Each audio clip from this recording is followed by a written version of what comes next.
आप सब जितने लोग यहां बैठे हैं, अगर भगवान की कृपा ना होती, भक्ति आपके हृदय में ना होती, तो आप और हम यहां नहीं हो सकते।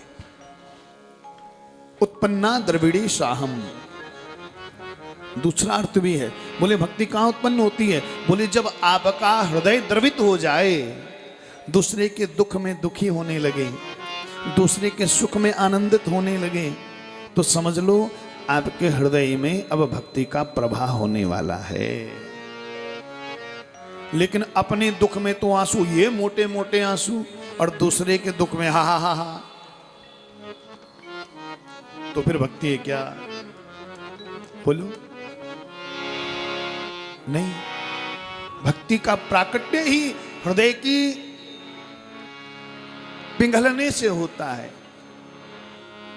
चैतन्य महाप्रभु भी यही कहते हैं, बोले भगवान का नाम लेते आपका कंठ अवरुद्ध हो जाए, आपके रोम रोम रोमांचित हो जाए, नेत्रों से अश्रु बहने लगे, तो समझ लो भक्ति ने आपको चुन लिया है।